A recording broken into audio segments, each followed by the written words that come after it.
중국이 필리핀 앞바다를 2년 동안 쑥대밭으로 만들어 놓고 도망갈 때 전 세계는 말했습니다. 저 바다는 저주받았다. 신이 와도 못 고친다. 미국도 포기했고 유럽도 등을 돌렸습니다. 그런데 그 불가능한 현장을 우리 대한민국이 단 6개월 만에 그것도 슈퍼 태풍을 정면으로 뚫고 완벽하게 살려냈습니다. 그렇다면 한국을 조롱하고 무시하던 중국이 결국 한국 기술 앞에 비굴하게 무릎 꿇고 제발 살려달라고 애원하게 만든 역대급 사건의 정체는 대체 무엇일까요? 창문을 때리는 빗소리가 마치 제 심장을 두들기는 조문객들의 노크 소리처럼 들렸습니다. 이곳은 필리핀 해양자원청 남리아 국장실입니다. 에어컨은 고장난 지 오래라 습하고 꿉꿉한 공기가 방 안을 가득 채우고 있었지만 제 등줄기에는 식은땀이 서늘하게 흘러내리고 있었습니다. 오늘 아침 저는 제 조국의 무능함이 만들어낸 가장 비참한 풍경을 목격해야 했습니다. 7순이 넘은 어부 엘리케 노인이 제 사무실 소파에 앉아 젖은 손수건을 쥐어짜고 있었기 때문입니다. 팔라완 앞바다, 그 아름다운 에스파다 수역은 엘리케 가문이 3대를 이어온 삶의 터전이었습니다. 하지만 오늘 새벽, 그가 몰고 나간 낡은 목선, 산타 마리아 호는 마치 거대한 괴수에게 씹히다 뱉어진 생선 가시처럼 처참하게 부서진 채 항구로 겨우 돌아왔습니다. 중국 해경선이었습니다. 그들은 경고 방송도 없이 엘리케 배를 향해 고압 물대포를 조준 사격했습니다. 단순히 쫓아내려는 것이 아니었습니다. 그들은 조타실 유리가 깨지고 노인의 이마에서 피가 흐르는 모습을 보며 낄낄거리고 웃었다고 합니다. 국장님, 놈들이 확성기로 소리를 질렀습니다. 여기는 이제 대중국의 앞마당이니 쓰레기들은 꺼지라고요. 내 아버지가 물려준 바다인데 내가 쓰레기라니요. 엘리케가 울먹이며 토해낸 말에 저는 입술을 깨물었습니다. 비릿한 피맛이 났습니다. 한 나라의 국장이라는 자가 자국민이 제 나라 바다에서 피를 흘리는데도 해줄 수 있는 게 고작 젖은 손수건을 건네는 것뿐이라니 비참함에 고개를 들 수가 없었습니다. 지금 팔라완 해역은 단순한 바다가 아닙니다. 그 밑에는 필리핀의 운명을 바꿀 수 있는 5,200조 원 가치의 천연가스와 희토류가 잠들어 있습니다. 하지만 우리는 그 보물을 깔고 앉은 채 굶어 죽어가고 있었습니다. 바다를 지킬 힘이 없는 국가는 국민의 숨구멍조차 지켜줄 수 없다는 냉혹한 현실이 뼈에 사무쳤습니다. 그때였습니다. 회의실 문이 거칠게 열리며 매캐한 시가 냄새가 훅 끼쳐 들어왔습니다. 중국 국영기업 CCCC, 중국교통건설의 부사장 왕치엔이었습니다. 그는 이곳이 금연구역인 관공서라는 사실 따위는 안중에도 없다는 듯 손가락 두께만 한 쿠바산 시가를 입에 물고 연기를 내뿜으며 들어왔습니다. 그의 뒤로는 명품 양복을 빼입은 수행원들이 마치 점령군처럼 거들먹거리며 따라 들어왔습니다. 왕치에는 제 앞에 놓인 낡은 플라스틱 의자를 발로 툭 차며 삐딱하게 걸터 앉았습니다.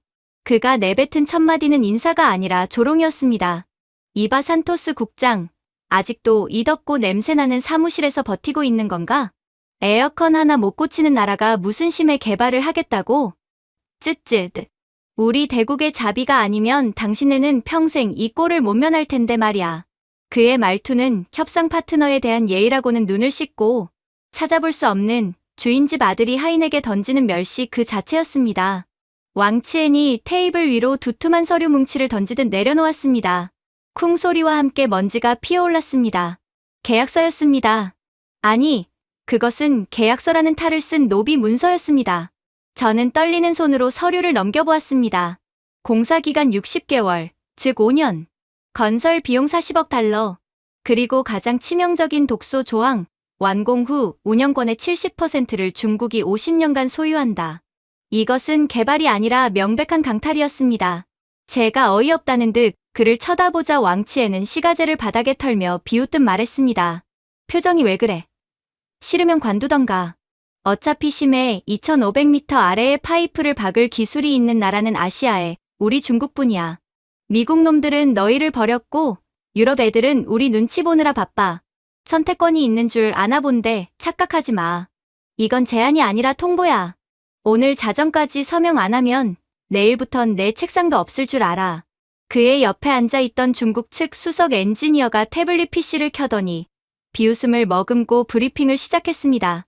화면에는 필리핀이 보유한 낡은 준설선과 탐사 장비들의 사진이 띄워졌습니다. 그는 레이저 포인터로 우리 장비들을 가리키며 낄낄거렸습니다. 보십시오. 이런 고물상에나 있을 법한 장비로 심해 공사를 하겠다니 코미디가 따로 없습니다. 이 해역의 수압은 제곱센티미터당 250kg입니다. 당신네 기술로는 파이프가 엿가락처럼 휘어질 겁니다. 오직 우리 중국의 인해 전술 공법만이 가능합니다. 잠수부 수백 명을 내려보내고 콘크리트를 무식하게 들이부어야 겨우 기초를 다질 수 있죠. 5년도 우리가 뼈를 갈아 넣어서 겨우 맞추는 겁니다. 그들의 설명은 기술 브리핑이 아니라 필리핀의 자존심을 난도질하는 공개 처형이나 다름없었습니다. 회의실에 배석한 우리 측 직원들은 분노로 얼굴이 붉어졌지만 누구 하나 반박하지 못했습니다. 기술이 없다는 죄, 힘이 없다는 죄가 우리 입을 틀어막고 있었기 때문입니다. 절망감이 목 끝까지 차올랐습니다. 정말 이대로 중국의 속국이 되어야 하는가? 조상들이 물려준 바다를 저 오만한 자들에게 넘겨줘야 하는가? 바로 그 순간이었습니다. 굳게 닫혀있던 회의실 문이 다시 한번 열렸습니다. 이번에는 노크 소리도 비서의 안내 방송도 없었습니다. 왕치엔의 수행원들이 불쾌한 표정으로 뒤를 돌아보았습니다. 문 앞에 서 있는 사람들은 왕치엔 일행과는 전혀 다른 모습이었습니다.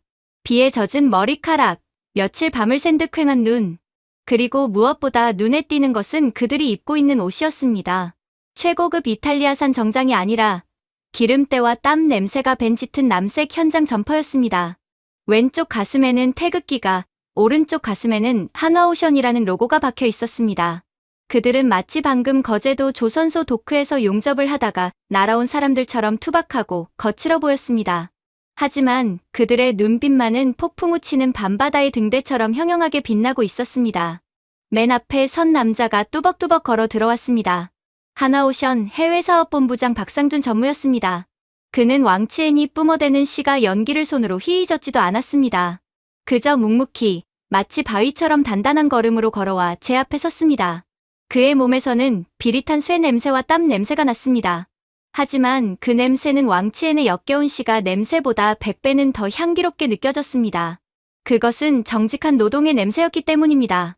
왕치엔이 인상을 찌푸리며 소리쳤습니다. 뭐야, 이 꾀죄죄한 몰골들은. 경비원 어디 갔어?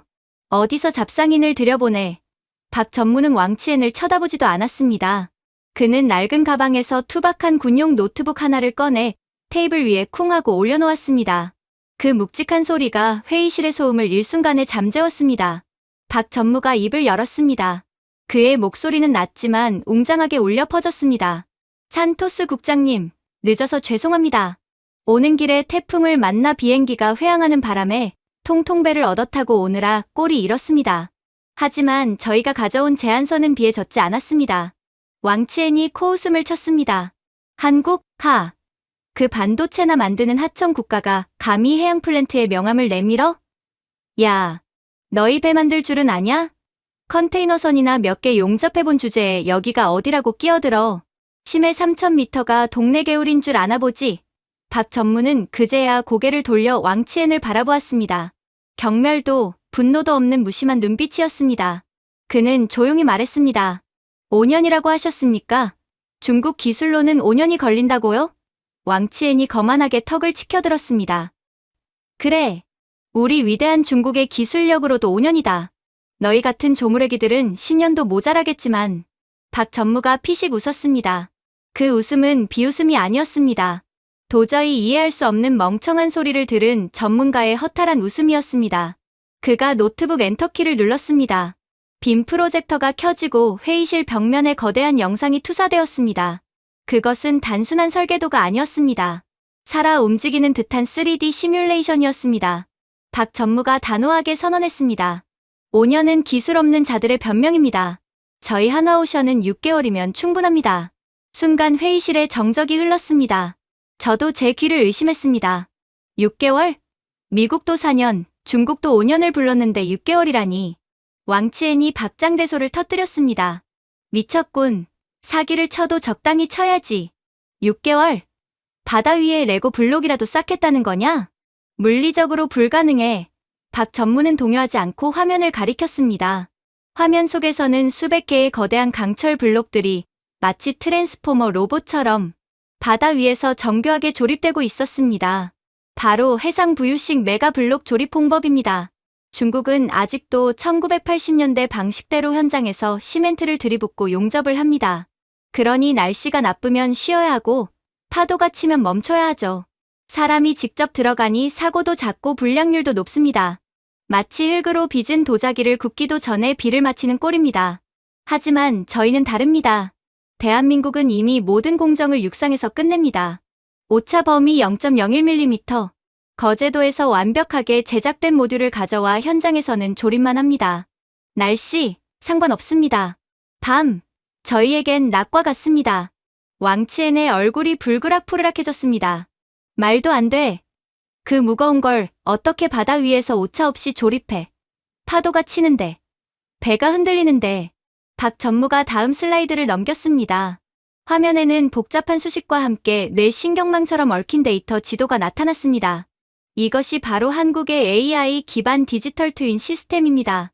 저희는 지난 40년간 전 세계 바다의 파도 데이터, 태풍 경로, 해류의 흐름을 모두 딥러닝 시켰습니다.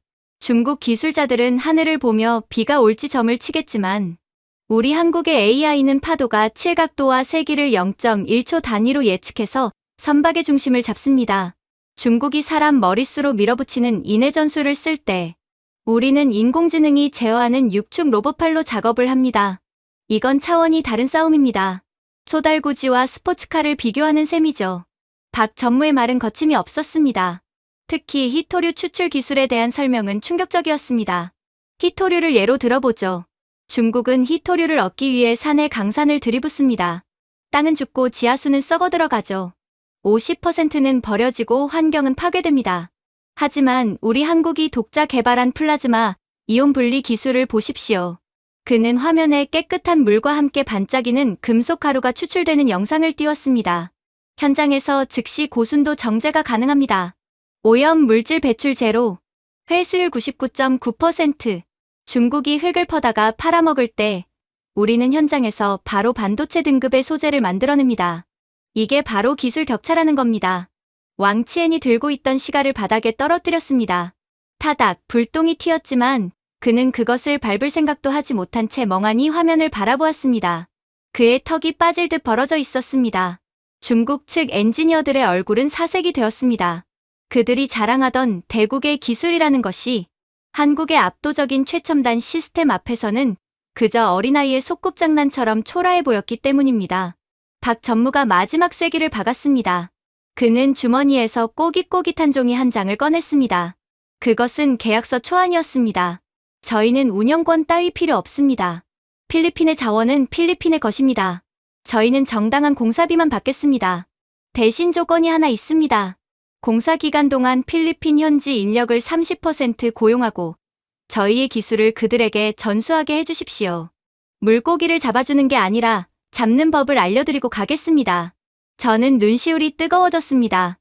중국은 빚을 지게 만들어 영원히 노예로 부리려 했지만 한국은 친구가 되어 함께 일어서자고 손을 내밀고 있었습니다. 왕치엔이 벌떡 일어났습니다. 이건 국제상도덕에 어긋나는 거야. 너희가 감히 중국의 앞길을 막아? 두고 보자. 본국에 보고해서 너희 하나오션, 아니 한국 전체를 가만두지 않겠어. 그는 악담을 퍼부으며 씩씩거리며 회의실을 나갔습니다. 그의 수행원들도 쥐구멍을 찾듯 허둥지둥 뒤따라 나갔습니다. 매캐한 시가 냄새가 사라진 자리에 박 전무의 땀 냄새와 기름 냄새가 묵직하게 내려앉았습니다. 박 전무님, 제 목소리가 떨렸습니다. 왜 이렇게까지 저희를 도와주시는 겁니까? 저희는 돈도 없고 힘도 없습니다. 박 전무는 거친 손으로 제 손을 꽉 잡았습니다. 그의 손은 따뜻하고 단단했습니다. 산토스 국장님, 50년 전 저희 대한민국도 그랬습니다. 기술도 돈도 없이 다른 나라가 버린 고철을 주워다가 망치로 두들겨 배를 만들었습니다. 그때 저희를 믿어준 친구들이 있었기에 지금의 한국이 있습니다. 이제 우리가 갚을 차례입니다. 우리는 당신들의 바다를 되찾아주러 왔습니다. 친구를 위해서요. 그 말을 듣는 순간 저는 참았던 눈물을 터뜨리고 말았습니다. 그것은 지난 세월의 서름과 뜻밖의 구원에 대한 벅찬 감동이 뒤섞인 눈물이었습니다. 저는 떨리는 손으로 한국이 내민 계약서에 서명했습니다. 창밖에는 여전히 비가 내리고 있었지만 제 마음속에는 이미 거대한 태양이 떠오르고 있었습니다. 한국이라는 이름에, 희망이라는 이름의 태양이 말입니다. 이것은 단순한 계약이 아니었습니다. 피로 맺어진 혈맹의 시작이었습니다. 그리고 저는 직감했습니다. 이 무모해 보이는 6개월의 약속이 남중국해의 역사를 송두리째 바꿔놓을 것이라는 사실을 말입니다. 그렇게 서명 잉크가 채 마르기도 전, 저는 헬기를 타고 팔라완 현장으로 향했습니다. 한국팀이 본격적으로 투입되기 전, 현장 상황을 마지막으로 점검하고 인수인계를 해야 했기 때문입니다. 헬기 프로펠러 소리가 고막을 때렸지만 제 머릿속은 복잡한 심경으로 더 시끄러웠습니다. 과연 6개월이 가능할까? 박 전무의 눈빛을 믿었지만 25년간 해양 플랜트 업계에서 잔뼈가 굵은 제 이성은 끊임없이 경고 신호를 보내고 있었으니까요.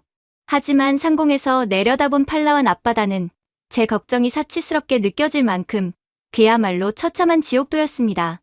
지난 2년간 중국 국영기업인 CCC가 기초공사라는 명목으로 저질러 놓은 만행은 실로 경악스러웠습니다. 위에서 내려다본 바다 색깔은 푸른 에메랄드 빛이 아니었습니다. 시멘트 반죽과 녹물이 뒤섞인 탁한 회색 늪이었습니다. 그들은 심해의 지질 구조를 정밀 분석하지도 않고 그저 무식하게 수천 톤의 저질 콘크리트를 바다에 쏟아부었습니다. 마치 거인이 먹다 남은 죽을 바다에 개워낸 듯한 흉물스러운 광경이었습니다. 무차별적으로 투하된 콘크리트 덩어리들은 아름다운 산호초를 질식시켰고 주변 생태계는 완전히 파괴되어 죽음의 바다로 변해 있었습니다. 더욱 기가 막힌 것은 그들이 박아놓았다는 파일, 즉 지지 기둥들이었습니다. 수심 2,500m의 엄청난 수압을 견뎌야 할 기둥들이 고작 200m도 내려가지 못한 채 엿가락처럼 휘어져 흉물스럽게 방치되어 있었습니다. 저게 대국의 기술입니까? 함께 탄 부하 직원이 허탈한 듯 물었습니다. 저는 대답할 수 없었습니다. 망원경으로 자세히 들여다보니 상황은 더 심각했습니다. 중국산 저가 강철은 염분을 견디지 못해 벌써 시뻘건 녹물을 토해내며 바다를 오염시키고 있었습니다. 마치 바다가 피를 흘리는 것 같았습니다. 중국은 이곳에서 공사를 한 것이 아니었습니다. 그들은 필리핀의 바다에 독을 풀고 기술력 부족을 감추기 위해 쓰레기를 매립한 뒤 도망친 것이나 다름없었습니다. 산토스라는 제 이름이 그리고 필리핀이라는 국가의 이름이 부끄러워질 정도로 참담했습니다. 이 거대한 쓰레기 더미 위에서 과연 한국팀이 무엇을 할 수 있을까요? 6개월이라는 약속은 어쩌면 저 처참한 폐기물을 치우는 데만 다 써버려도 모자랄 시간이었습니다. 그때였습니다. 멀리 수평선 너머에서 짙은 해물을 뚫고 무언가가 다가오고 있었습니다. 처음에는 거대한 먹구름이나 태풍의 눈이 몰려오는 줄 알았습니다. 하지만 그것은 구름이 아니었습니다. 바다 위를 떠다니는 거대한 산맥이었습니다. 아니, 그것은 인간이 만든 피조물이라고는 믿기지 않는 압도적인 강철의 성벽이었습니다. 국장님, 저기 보십시오. 섬이 움직이고 있습니다. 조종사가 비명을 질렀습니다. 저 역시 눈을 의심했습니다. 하나오션의 로고가 선명하게 찍힌 세계 최대 규모의 반잠 수식, 중량물 운반선, 코리아 자이언트 호가 그 위용을 드러내는 순간이었습니다. 축구장 4개를 합쳐놓은 것보다 더 넓은 갑판, 위에는 눈을 의심하게 만드는 거대한 백색 구조물이 실려 있었습니다. 그것은 단순한 자재가 아니었습니다. 이미 완벽하게 조립된 해양연구소의 상부 모듈이었습니다. 높이만 40m가 넘는 복잡한 공장 설비가 통째로 배 위에 실려오고 있었습니다. 마치 거인의 성을 통째로 뜯어 배에 싣고 온 듯한 압도적인 비주얼에 인근에서 조업하던 필리핀 어민들은 그물을 놓치고 입을 다물지 못했습니다. 그 옆을 지나가던 중국의 낡은 바지선들이 마치 목욕탕 장난감 종이배처럼 초라해 보이는 순간이었습니다. 중국 배들이 내뿜는 매연과 소음이 시골 경운기라면 한국의 거대 운반선은 소리 없이 미끄러지는 우주 전함 같았습니다. 압도적인 크기였지만 기이할 정도로 고요하고 우아했습니다. 현장에 도착한 박상준 전무는 헬기에서 내리자마자 휘어진 중국산 파일들을 보며 혀를 찼습니다. 그의 표정에는 분노보다는 기술자로서의 안타까움이 서려 있었습니다. 기본도 안 된 사람들이 바다를 건드렸군요. 집안 조사를 무시하고 깡통 같은 쇠기둥을 박으니 수압을 견딜 리가 있습니까? 이건 철거하는 데만 한 달은 걸리겠습니다. 하지만 걱정 마십시오. 산토스 국장님. 우리는 바닥부터 다시 시작합니다. 박 전무의 지시는 군사작전처럼 신속하고 정확했습니다. 한국팀은 즉시 특수 절단 로봇을 투입해 중국이 망쳐놓은 폐기물들을 외과 수술하듯 잘라내기 시작했습니다. 그리고 놀라운 장면이 펼쳐졌습니다. 보통 해양 플랜트는 바다 위에서 철골을 용접하고 조립하는 것이 상식입니다. 파도가 치고 바람이 부는 악조건 속에서 용접을 하니 불량률이 높고 공사 기간이 몇 년씩 걸리는 것이 당연했죠. 중국 기술진이 5년도 빠르다고 큰 소리쳤던 이유가 바로 그것이었습니다. 하지만 한국은 상식을 뒤집었습니다. 산토스 국장님, 저 구조물을 보십시오. 저건 여기서 만든 게 아닙니다. 한국의 거제도 옥포 조선소에서 90% 이상 완성해서 가져온 겁니다. 박 전무가 가리킨 구조물은 매끄러운 은색 광택을 뽐내고 있었습니다. 중국산 구조물이 설치되기도 전에 녹이 슬어있던 것과는 달리 한국의 구조물은 용접 부위를 현미경으로 들여다봐도 흠집 하나 없을 만큼 완벽했습니다. 티타늄과 특수합금이 섞인 그 표면은 바다의 염분을 비웃는 듯했습니다. 이것이 바로 한국 특유의 메가블록 공법입니다. 바다 위는 변수가 너무 많습니다. 그래서 우리는 육상, 즉 거제도의 최적화된 공장에서 온도와 습도를 조절하며 정밀하게 제작합니다. 그리고 거대한 블록을 통째로 싣고 와 현장에서는 조립만 하는 겁니다. 몰래 보트를 타고 현장을 염탐하던 중국 엔지니어들이 웅성거리는 소리가 들렸습니다. 그들은 손가락질하며 비웃고 있었습니다. 미친 짓이야. 저 무거운 걸 바다 위에서 어떻게 조립해? 저건 수만 톤이라고. 파도가 조금만 쳐도 배가 흔들려서 구멍을 못 맞출 거야. 저건 자살행위야. 두고 봐라. 크레인 줄이 끊어지거나 배가 뒤집힐 거다. 그들의 말도 일리가 있었습니다. 이것은 미친 짓에 가까웠습니다. 수만 톤에 달하는 상부 구조물을 해상 크레인으로 들어 올려 미리 설치한 하부 구조물 위에 정확히 꽂아 넣어야 합니다. 바다는 끊임없이 출렁이고 바람은 시속 30km로 불고 있었습니다. 단 10cm만 어긋나도 수천억 원짜리 구조물이 충돌해 파손되고 대형 사고로 이어질 수 있는 위험천만한 상황이었습니다. 중국 같았으면 바다가 장판처럼 잠잠해질 때까지 몇 달이고 고사를 지내며 기다렸을 겁니다. 아니, 애초에 시도조차 하지 않았겠죠. 하지만 한국의 해상 크레인이 움직이기 시작했습니다. 웅장한 기계음과 함께 거대한 구조물이 공중으로 떠올랐습니다. 제 심장이 터질 듯이 뛰었습니다. 파도가 칠 때마다 운반선이 기우뚱거리는 것 같아 눈을 질끈 감았습니다. 제발, 제발. 기도가 절로 나왔습니다. 그런데 놀라운 일이 벌어졌습니다. 파도는 분명 거세게 치고 있는데 배는 요지부동이었습니다. 마치 바다 밑에서 보이지 않는 거인이 배를 꽉 붙잡고 있는 것처럼 미동도 하지 않았습니다. 물결은 배에 부딪혀 부서지는데 배는 마치 땅 위에 서 있는 건물처럼 고정되어 있었습니다. 어떻게 배가 흔들리지 않는 겁니까? 파도가 이렇게 치는데?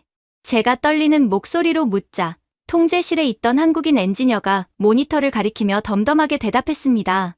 그는 마치 별일 아니라는 듯 커피를 한 모금 마시며 말했습니다. 디핏의 시스템입니다. 다이내믹 포지셔닝이라고 하죠. 그의 설명은 충격적이었습니다.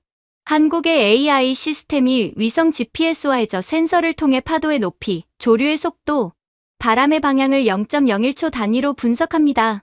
그리고 선박 하부에 달린 수십 개의 추진기를 실시간으로 제어하여 파도가 미는 힘만큼 정확히 반대 방향으로 힘을 가해 배의 위치를 고정시키는 기술이었습니다. 중국 기술자들은 하늘을 보며 날씨 타령을 하겠죠. 하지만 우리 한국은 인공지능으로 파도의 힘을 역이용해 배를 멈춰 세웁니다. 오차 범위는 1cm 미만입니다. 이것은 단순한 기술이 아니었습니다. 자연을 통제하는 마법에 가까웠습니다. 중국의 기술이 날씨에 순응하며 비가 그치길 기다리는 소달구지라면 한국의 기술은 폭풍우 속에서도 제갈길을 가는 우주선이었습니다. 중국 엔지니어들이 수판을 튕길 때 한국은 슈퍼컴퓨터로 바다를 계산하고 있었던 겁니다. 하강 시작합니다. 타겟 포인트 진입. 오차 범위 1mm 이내. 무전기 너머로 들려오는 한국어는 차분했습니다. 수만 톤의 쇳덩어리가 하부 구조물의 결합 부위를 향해 천천히 내려갔습니다. 중국 엔지니어들이 침을 꿀꺽 삼키며 지켜보고 있었습니다. 그들은 내심 실패를 바랐을 겁니다. 夸광 하는 굉음과 함께 한국의 자존심이 무너지길 기대했겠죠. 하지만 들려온 소리는 부드러운 금속음뿐이었습니다. 철컥. 그 소리는 너무나 작고 부드러워서 파도 소리에 묻힐 뻔했습니다. 마치 정밀한 스위스 시계의 부품이 맞물리듯. 아니 그보다 더 정교하게 상부 모듈이 하부 구조물에 완벽하게 안착했습니다. 수만 톤의 무게가 합쳐지는데 진동조차 느껴지지 않는 완벽한 결합이었습니다. 도킹 완료. 오차 0.0mm. 퍼펙트합니다.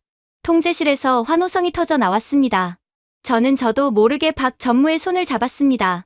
손바닥에 땀이 흥건했습니다. 중국 쪽 보트에서는 정막만이 흘렀습니다. 그들은 믿을 수 없다는 듯 망원경을 닫고 또 닦았습니다. 어떤 중국 기술자는 충격을 받았는지 들고 있던 찻잔을 바다에 떨어뜨렸습니다. 수평선 위에서 너울성 파도가 치는데도 바늘구멍에 실을 꿰는 듯한 이 정밀함은 전 세계에서 오직 한국만이 보여줄 수 있는 신기였습니다. 중국이 자랑하던 인해 전술은 이 최첨단 시스템 앞에서 원시인의 돌도끼질처럼 우스꽝스러운 몸부림에 불과했습니다. 상부 구조물이 안착하자 한국팀의 속도는 더욱 빨라졌습니다. 중국은 이 정도 규모의 설비 설치에 최소 1년, 길게는 2년을 예상했습니다. 바다 위에서 비계를 설치하고 용접하고 페인트칠을 하느라 세월을 보냈을 테니까요. 하지만 한국팀에게는 현장 작업이라는 개념 자체가 달랐습니다. 우리는 조립하러 온 거지 만들러 온 게 아닙니다. 시간은 돈입니다, 국장님. 박 전무의 말대로였습니다. 이미 거제도에서 배관 하나, 전선 하나, 심지어 화장실 변기까지 다 연결된 상태로 가져왔기에 현장에서는 그저 플러그를 꽂듯이 연결만 하면 끝이었습니다. 밤이 되자 현장은 대낮처럼 환하게 밝혀졌습니다. 한국산 특수 LED 조명탑이 바다를 비추는 가운데 한국 엔지니어들은 기계처럼 일사불란하게 움직였습니다. 그들의 움직임에는 군더더기가 없었습니다. 중국 인부들이라면 담배를 피우며 잡담을 하거나 자제가 오지 않았다고 낮잠을 잤을 시간에 한국인들은 춤을 추듯 움직였습니다. 빨리빨리. 다음 섹션 이동. 안전 확인.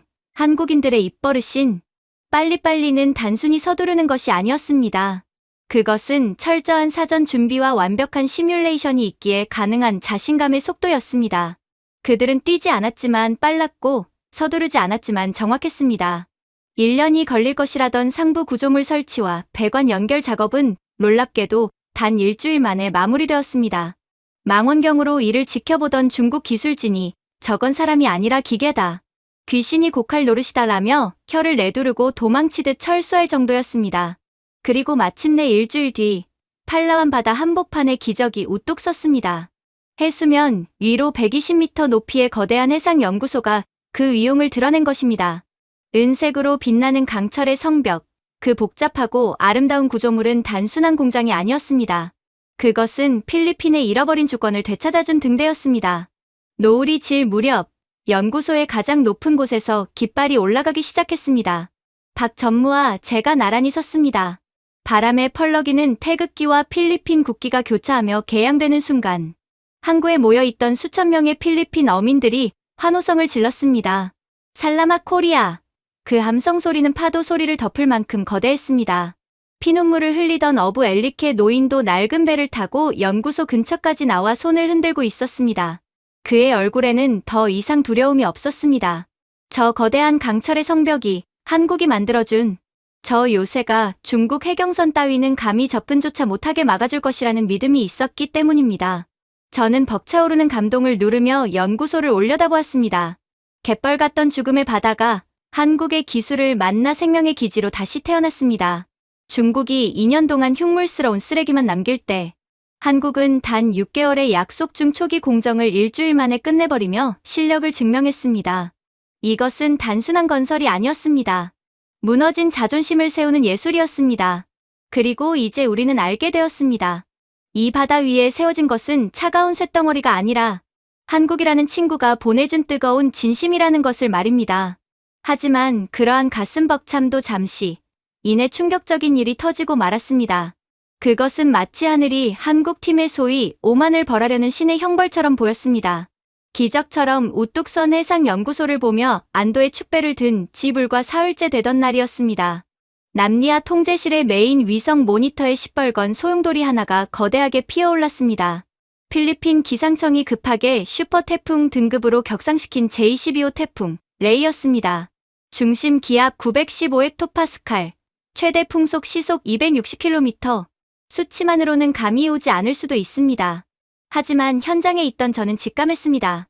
그것은 단순한 비바람이 아니라 바다 위의 모든 피조물을 씹어 삼키기 위해 아가리를 벌린 거대한 괴수라는 것을 말입니다. 태풍 전야의 팔라완 바다는 기괴할 정도로 고요했습니다. 하지만 그 고요함은 평화가 아니라 공포의 전주곡이었습니다. 하늘은 마치 누군가에게 심하게 얻어맞은 것처럼 검붉은 보랏빛으로 물들어갔고 습기를 잔뜩 머금은 바람이 비릿한 소금기를 품고 불어오기 시작했습니다. 대기압이 급격히 떨어지면서 고막이 찢어질 듯 먹먹해졌습니다. 제 심장도 덩달아 불규칙하게 쿵쿵거리며 불안한 박동을 내뱉었습니다. 지금 상황은 그야말로 최악이었습니다. 이제 막 상부 구조물을 하부 재킷 위에 올려놓았을 뿐 아직 두 구조물을 하나로 묶는 완전 결속 용접 작업이 30%밖에 진행되지 않은 상태였습니다. 만약 이 상태에서 시속 260km의 슈퍼 태풍이 덮친다면 어떻게 될까요? 수만 톤의 강철 덩어리가 고정되지 않은 채 그네처럼 요동치다 결국 엿가락처럼 휘어져 바다로 추락할 것입니다. 더 끔찍한 시나리오는 결합이 풀린 상부 모듈이 거대한 해일과 함께 떠밀려 내려가 인근의 팔라완 해안가 마을을 덮치는 것이었습니다. 그것은 단순한 공사 실패가 아니라 대량 살상이나 다름없는 재앙이었습니다. 국장님, 이것 좀 보십시오. 당장 대피 명령을 내려야 합니다. 현장 소장이 사색이 되어 제게 뛰어왔습니다. 그의 손에 들린 태블릿에는 태풍의 예상 진로가 붉은색 화살표로 표시되어 있었는데 그 끝이 마치 저격수의 조준경처럼 정확히 우리 현장을 가리키고 있었습니다. 한국의 6개월 약속이 그리고 필리핀의 마지막 희망이 이대로 수장되는가 싶어 눈앞이 캄캄해졌습니다. 자연의 압도적인 분노 앞에서는 인간의 최첨단 기술도 굳건한 의지도 한낱 모래성처럼 무용지물로 느껴지는 공포스러운 순간이었습니다. 그때 현장 한쪽 선착장에서 웅성거리는 소란스러운 소리가 들려왔습니다. 아직 철수하지 않고 현장의 알박기처럼 남아 상황을 염탐하던 중국 CCCC 기술진들이었습니다. 평소에는 느릿느릿하게 움직이던 그들이 태풍 소식을 듣자마자 마치 굶주린 쥐떼가 배에서 탈출하듯 누구보다 빠르게 짐을 싸고 있었습니다. 그들의 얼굴에는 다가올 재난에 대한 공포보다는 오히려 잘됐다는 비열한 안도감과 조소가 서려 있었습니다. 중국인 팀장 하나가 자신의 고급 하방을 챙겨 배에 오르며 현장에 남아있는 필리핀 노동자들을 향해 삿대질을 하며 소리쳤습니다. 야, 너희들 제정신이야? 빨리 도망쳐. 이건 자살행위라고. 한국 놈들이 미친 거지. 사람 목숨보다 돈이 중요해. 저가 고철 덩어리 지키려다 다 수장된다고. 그들은 자신들이 설치했다가 방치해둔 낡은 크레인과 자재들이 파도에 쓸려가 바다를 오염시킬까봐 걱정하는 기색조차 없었습니다. 오히려 한국팀이 이 말도 안 되는 재난에 휘말려 실패하는 꼴을 보고 싶어하는 눈치였습니다. 중국 기술진을 태운 배가 엔진 소리를 높이며 항구를 빠져나갈 때 그들의 조롱 섞인 목소리가 바람을 타고 날아와 제 가슴에 비수처럼 꽂혔습니다. 한국인들의 오만이 너희를 죽일 것이다. 자연을 이길 수 있다고 믿는 바보들은 바다의 재물이 되어 마땅해. 우리는 호텔에서 너희의 부고 소식이나 기다리겠다. 그들은 철저하게 비겁했습니다. 돈이 될 때는 거머리처럼 달라붙어 필리핀의 고열을 빨아먹으려 하더니 위기가 닥치자 가장 먼저 꼬리를 말고 도망치는 꼴이 영락없는 하이에나였습니다. 멀어지는 그들의 배를 보며 저는 주먹을 꽉 쥐었습니다. 분노가 치밀어 올랐지만 한편으로는 그들의 말이 맞을지도 모른다는 끔찍한 불안감이 엄습했습니다. 정말 이 태풍을 인간의 힘으로 버틸 수 있을까? 한국인들은 정말 미친 것이 아닐까? 저는 떨리는 다리를 부여잡고 박상준 전무를 찾았습니다. 그는 통제실 중앙에서 팔짱을 낀 채 모니터에 뜬 태풍의 눈을 노려보고 있었습니다. 박 전무님, 제발 대피합시다. 중국팀 말대로입니다. 시속 260km입니다. 구조물은 나중에 다시 지으면 됩니다. 40억 달러? 까짓것 잃으면 됩니다. 하지만 사람은, 당신들 목숨은 다시 살릴 수 없지 않습니까? 제 애원 섞인 말에 박 전무가 천천히 고개를 돌렸습니다. 며칠 밤을 새운 탓에 그의 눈은 핏발이 서붉게 충혈되어 있었지만 그 안에 담긴 빛은 다가오는 태풍보다 더 뜨겁고 강렬하게 타오르고 있었습니다. 그는 낮지만 단호한 목소리로 말했습니다. 산토스 국장님, 우리가 여기서 물러나면 결속되지 않은 저 수만 톤짜리 메가 블록들이 파도에 휩쓸려 어디로 갈 것 같습니까? 바로 저 뒤에 있는 국장님의 국민들이 사는 어촌 마을입니다. 저는 말문이 막혔습니다. 우리가 도망치면 저 구조물은 마을을 덮치는 흉가 됩니다. 그리고 대한민국 엔지니어 사전엔 포기라는 단어는 없습니다. 구조물은 엔지니어의 자부심이자 생명입니다. 내 자식 같은 놈을 버리고 내 목숨 하나 살겠다고 도망칠 수는 없습니다. 그건 한국인의 수치입니다. 박 전무의 결연한 의지가 통제실의 공기를 바꿨습니다. 공포에 질려있던 한국 엔지니어들의 눈빛이 달라졌습니다. 그들은 두려움을 삼키고 대신 전투 의지를 불태우기 시작했습니다. 이것은 공사가 아니었습니다. 전쟁이었습니다. 전원 위치로 DP 시스템 출력 최대로 올려 용접팀, 특수 방수 장비 챙겨서 전원 갑판으로 이동, 한 명도 낙오하지 않는다. 박 전무의 고함과 함께 한국팀이 일사불란하게 움직이기 시작했습니다. 태풍 상륙까지 남은 시간은 고작 12시간. 그 안에 상부 모듈과 하부 구조물을 하나로 묶는 최종 결속 용접을 끝내야만 했습니다. 밖은 이미 아비규환의 지옥이었습니다. 빗줄기는 하늘에서 쏟아지는 것이 아니라 옆에서 기관총처럼 쏘아댔습니다. 파도는 갑판을 집어삼킬 듯이 10m 높이로 넘실거렸습니다. 몸조차 가누기 힘든 강풍 속에서 한국 용접공들이 밧줄 하나의 의지에 위태롭게 구조물에 매달렸습니다. 중국 기술자들이었다면 이 날씨에 용접을 하라고? 감전되어 죽으라는 거냐? 라며 당장 파업을 했을 상황입니다. 하지만 한국인들은 달랐습니다. 김씨, 생명줄 다시 확인해. 거기 꽉 잡아. 불꽃 안 튀게 조심하고. 그들은 서로의 몸을 밧줄로 묶어 연결했습니다. 내가 떨어지면 나도 죽는다는 무언의 약속이었습니다. 그리고 특수 제작된 전면 방수 용접 마스크를 쓰고 작업을 시작했습니다. 칠흑 같은 어둠과 쏟아지는 폭우 속에서 파란색 아크 용접 불꽃이 여기저기서 튀어올랐습니다. 마치 폭풍우 치는 바다 위에 반딧불이 수십 마리가 필사적으로 붙어있는 것 같았습니다. 이것이 바로 세계가 경악하는 한국의 기술력이었습니다. 중국은 비가 조금만 와도 용접을 멈춥니다. 빗방울이 용접 부위에 들어가면 수소 기포가 생겨 강철에 균열이 가기 때문입니다. 하지만 한국은 달랐습니다. 그들은 조선소에서 수십 년간 갈고 닦은 수중 용접 기술을 응용했습니다. 특수 코팅된 용접봉은 빗물이 들이쳐도 심지어 파도 속에 잠겨도 꺼지지 않고 3000도의 열을 내며 강철을 녹여 붙였습니다. 물과 불이 공존하는 물리법칙을 거스르는 듯한 기적이 제 눈앞에서 펼쳐지고 있었습니다. 현재 결속률 40%, 속도 더 올려야 합니다. 태풍 눈까지 200km, 무전기 너머로 다급한 목소리가 들렸습니다. 배는 파도에 맞춰 춤을 추듯 미친 듯이 흔들렸습니다. 보통의 배라면 이미 닷줄이 끊어지고 전복되었을 파도였습니다. 하지만 코리아 자이언트 호는 기괴할 정도로 제자리를 버티고 있었습니다. 바로 다이내믹 포지셔닝 시스템의 힘이었습니다. 추진기 4번, 6번 출력 120% 개방, 과부하 신경 쓰지 마. 파도 역방향으로 밀어붙여. 한국의 AI는 미친 듯이 날뛰는 파도의 패턴을 실시간으로 분석했습니다. 파도가 왼쪽에서 30도 각도로 치면 배 오른쪽 아래의 추진기가 0.1초 만에 작동해 정확히 반대 힘으로 배를 밀어내며 중심을 잡았습니다. 중국 배들이 파도에 휩쓸려 종이배처럼 속수무책으로 떠내려갈 때 한국 배는 파도와 정면으로 싸워 이기며 제자리를 지키고 있었습니다. 저는 비를 피하기 위해 잠시 갑판 구석의 컨테이너 안으로 들어갔습니다. 그곳에는 교대 근무를 위해 잠시 숨을 돌리고 있는 젊은 용접공 김대리가 있었습니다. 갓서른이나 되었을까. 앳된 얼굴에 그는 비에 흠뻑 젖은 장갑을 벗어 쥐어짜고 있었습니다.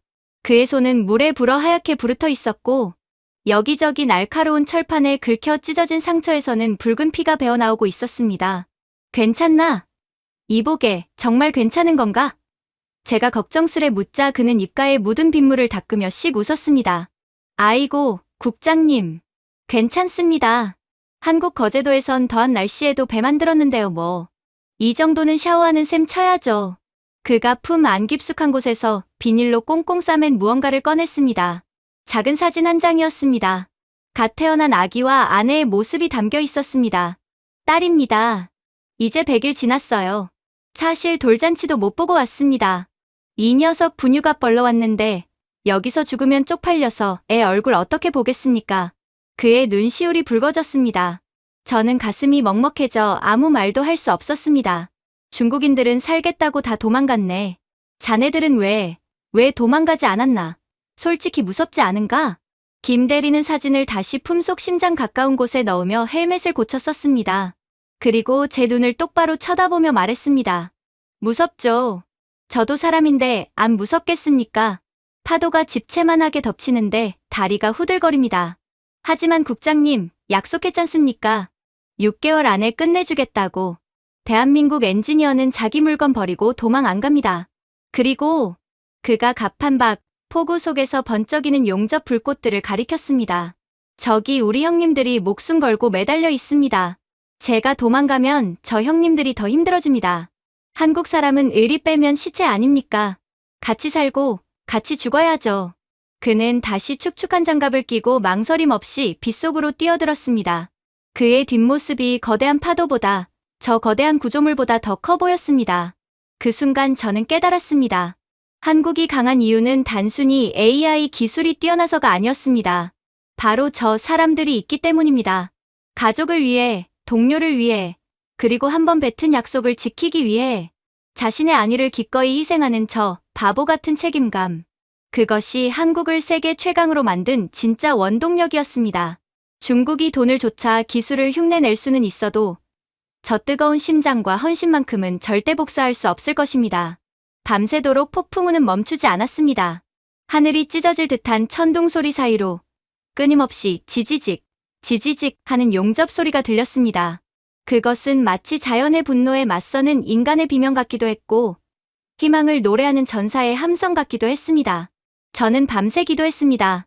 신이시여, 만약 당신이 존재한다면 제발 저들을 지켜주소서. 저 불꽃이 꺼지지 않게 하소서. 그리고 마침내 영원할 것 같던 어둠이 걷히고 기적처럼 새벽이 밝았습니다. 태풍 레이는 거짓말처럼 물러갔습니다. 구름 사이로 붉은 태양이 떠오르자 밤새 지옥 같았던 바다가 처참한 민낯을 드러냈습니다. 주변은 전쟁터였습니다. 중국 기술진이 버리고 간 낡은 크레인은 엿가락처럼 휘어 바다에 처박혀 있었고 떠내려간 컨테이너 박스들이 둥둥 떠다니며 쓰레기장이 되어 있었습니다.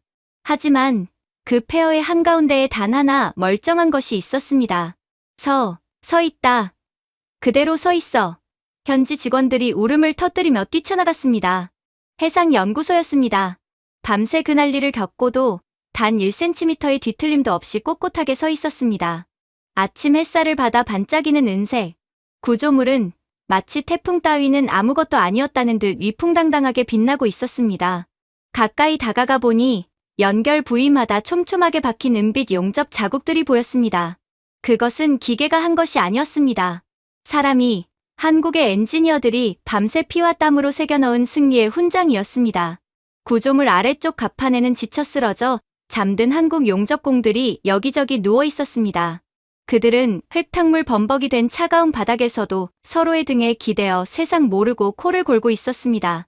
그 모습이 얼마나 짠하고 또 얼마나 위대해 보이던지 제 눈에서 뜨거운 것이 흘러내렸습니다. 박 전무가 헬멧을 벗으며 다가왔습니다. 그의 얼굴은 하룻밤새 10년은 늙은 듯 헬쑥해져 있었지만 입가에는 승자의 미소가 걸려 있었습니다. 산토스 국장님, 약속 지켰습니다. 이제 어떤 태풍이 와도 끄떡없을 겁니다. 이 구조물은 우리 아이들의 미래만큼이나 튼튼합니다. 저는 아무 말도 할 수 없었습니다. 그저 달려가 박 전무를 와락 껴안았습니다. 제 눈물과 그의 땀이 섞여 흘렀습니다.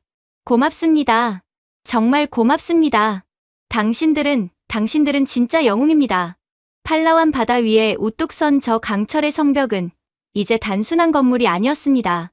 그것은 한국인들이 필리핀에 선물한 기적이자 그들의 피와 땀으로 쌓아 올린 신뢰의 탑이었습니다.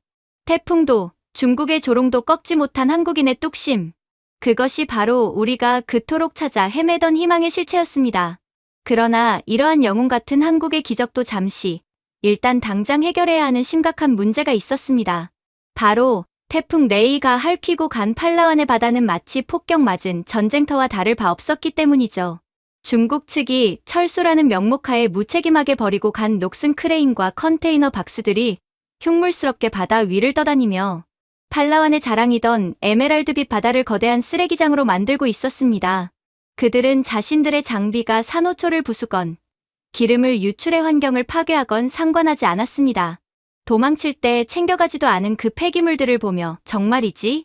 인간의 탈을 쓴 악마가 따로 없다는 생각이 들 정도로 치가 떨렸습니다. 우리 현지 직원들은 넋을 잃고 그 참상을 바라보며 망연자실해 있었습니다. 국장님, 이걸 언제 다 치웁니까? 장비도 다 망가졌을 텐데. 복구하려면 한 달, 아니 2달은 좋게 걸리겠습니다. 현장 소장의 한숨 섞인 보고에 저 역시 눈앞이 캄캄했습니다. 자연재해는 기적적으로 막아냈지만 그 뒷수습은 또 다른 지옥이었습니다. 6개월의 약속은 이제 물거품이 되는 듯했습니다. 중국이 남긴 똥을 치우다가 시간이 다 갈 판이었으니까요. 하지만 한국팀은 한숨 쉴 시간조차 사치라는 듯 즉각적으로 움직이기 시작했습니다.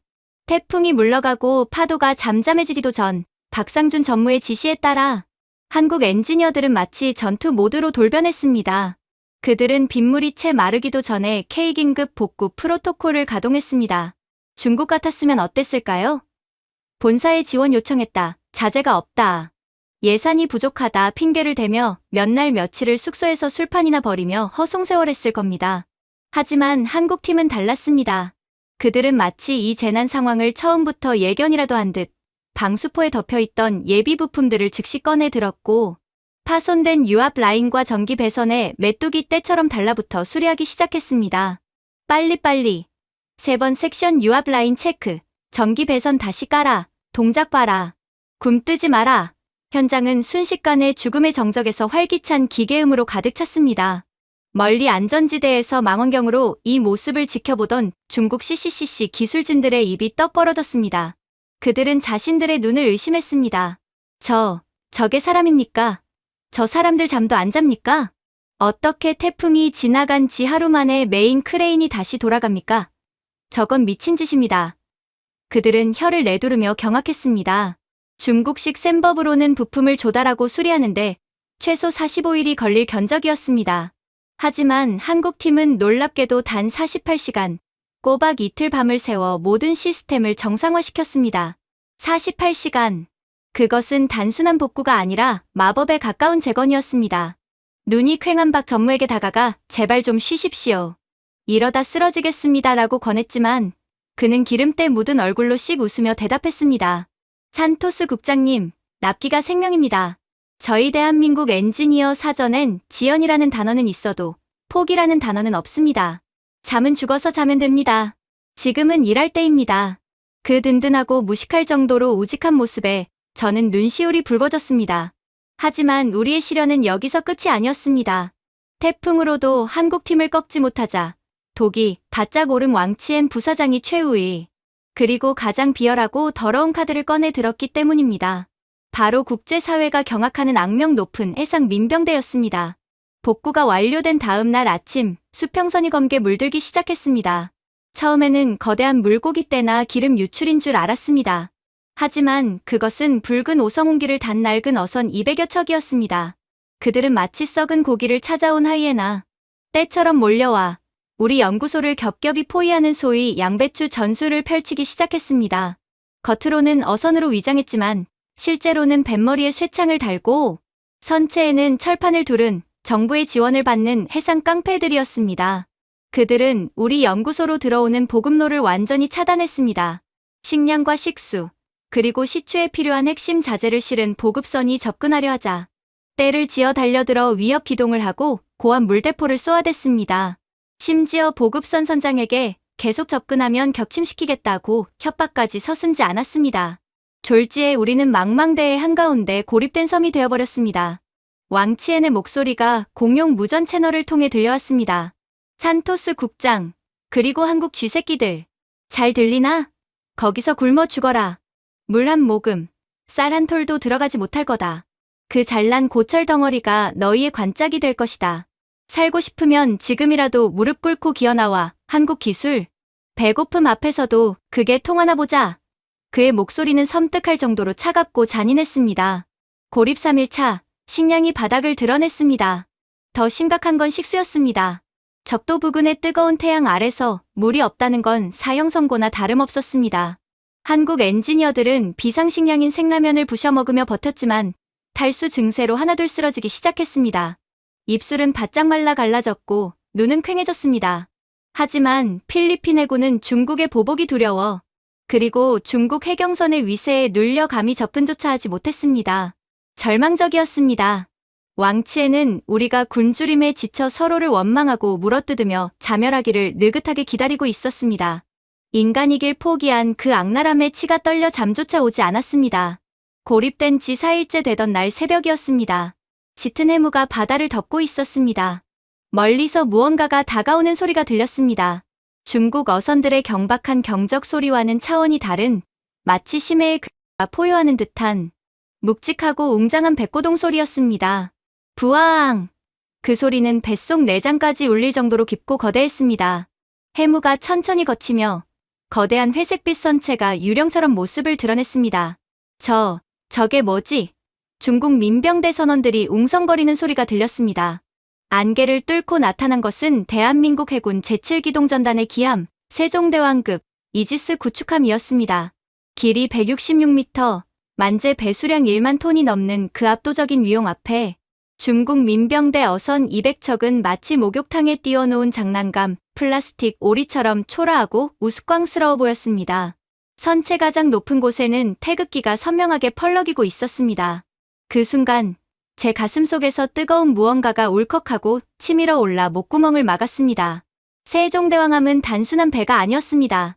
반경 1000km 내의 1000개 표적을 동시에 탐지하고 그중 20개를 동시에 타격할 수 있는 신의 방패였습니다. 갑판에 장착된 128셀의 수직 발사관에는 중국 어선 따위는 가루로 만들어버릴 미사일들이 꽉 차 있었습니다. 물론 미사일 발사관 덮개는 열리지 않았습니다. 하지만 그 검은색 발사관들이 하늘을 향해 도열해 있는 모습만으로도 중국 선박들은 공포에 질려 우왕좌왕하기 시작했습니다. 함장에 서늘하고 기계적인 경고 방송이 바다를 갈랐습니다. 여기는 대한민국 해군이다. 귀측 선박들은 공해상에서 대한민국 국민과 우방국의 작업자들을 불법적으로 감금하고 있다.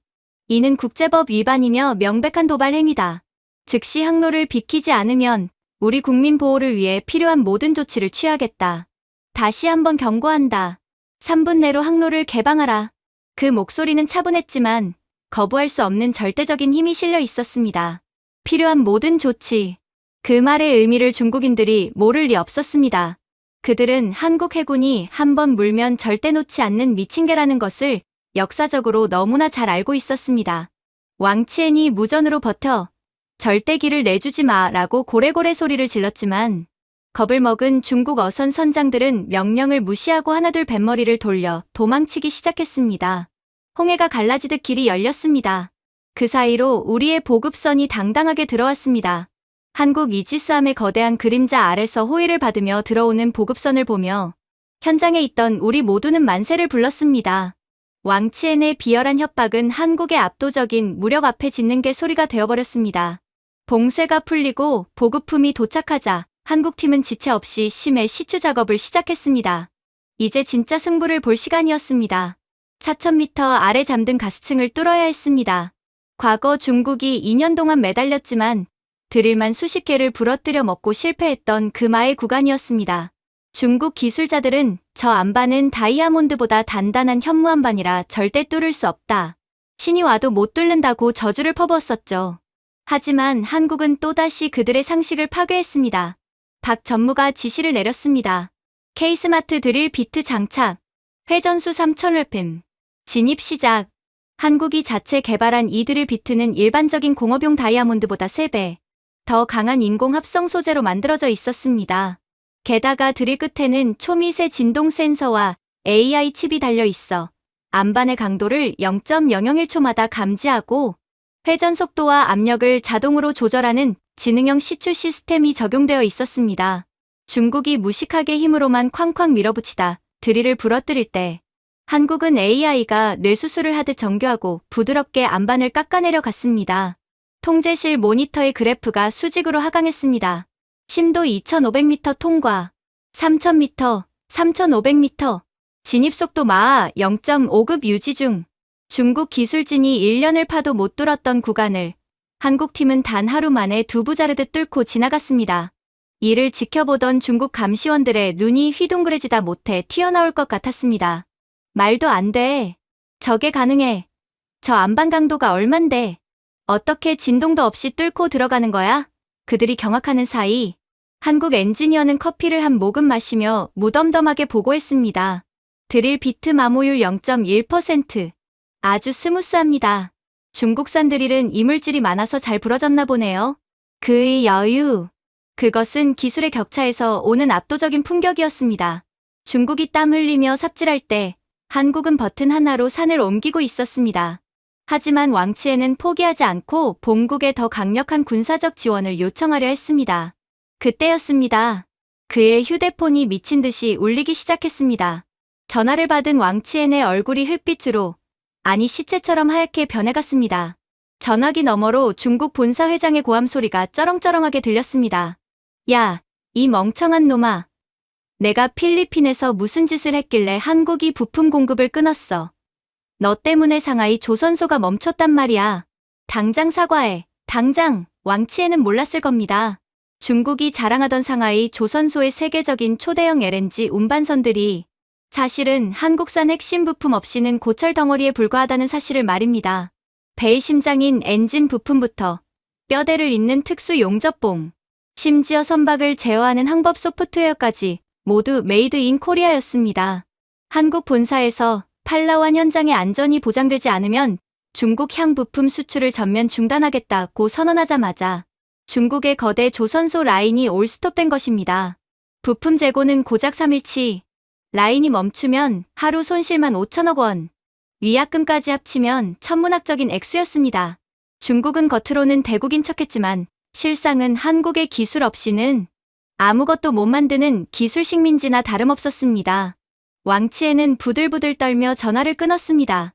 한국이 단순히 공사만 하는 하청 업체인 줄 알았는데 알고 보니 자신들의 목줄을 쥐고 있는 상위 포식자였음을 깨달은 것입니다.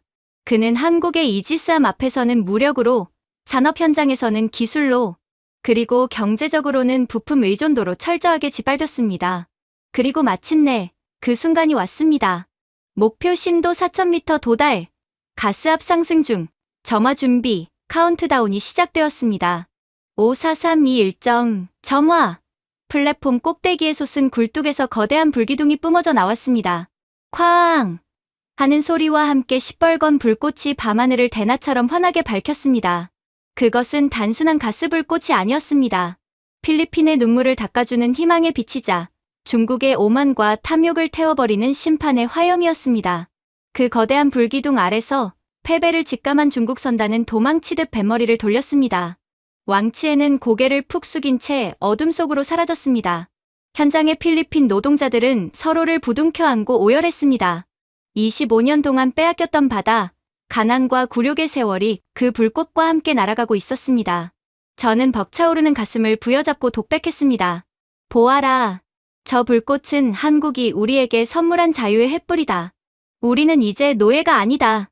한국은 우리에게 가스를 찾아준 것이 아니었습니다. 잃어버린 자존심과 미래를 찾아주었습니다. 저 타오르는 불꽃처럼 한국과 필리핀의 우정도 영원히 꺼지지 않을 것임을 저는 확신했습니다. 한국은 총이 아니라 빛으로 우리를 구원했습니다. 그렇게 거친 폭풍우와 붉은 깃발의 포위를 뚫고 마침내 팔라완의 바다에 진정한 평화가 찾아왔습니다. 오늘은 역사적인 해상연구소 완공식이자 필리핀과 중국 간의 첫 가스 공급 계약을 체결하는 날이었습니다. 하늘은 티 없이 맑았고 거대한 해상연구소의 가장 높은 곳에서는 태극기와 필리핀 국기가 마치 형제처럼 어깨를 맞대고 춤을 추고 있었습니다. 잠시 후 수평선 너머에서 요란한 프로펠러 소리가 들려왔습니다. 검은색 헬기 한 대가 연구소 헬기장에 착륙했습니다. 기체 옆면에는 선명하게 중국교통건설 로고가 박혀 있었습니다. 문이 열리고 누군가 비틀거리며 내렸습니다. 왕치엔 부사장이었습니다. 불과 몇 달 전, 제 사무실 소파에 거만하게 다리를 꼬고 앉아 시가 연기를 내뿜으며 너희는 굶어 죽게 될 것이다 라고 저주를 퍼붓던 그 위풍당당함은 온데간데 없었습니다. 헬기에서 내린 그의 모습은 폐잔병 그 자체였습니다. 최고급 이탈리아산 맞춤 정장은 식은땀에 젖어 구겨져 있었고 얼굴은 며칠 밤을 새운 사람처럼 흙빛이었습니다. 그는 헬기에서 발을 내디디자마자 숨을 들이켰습니다.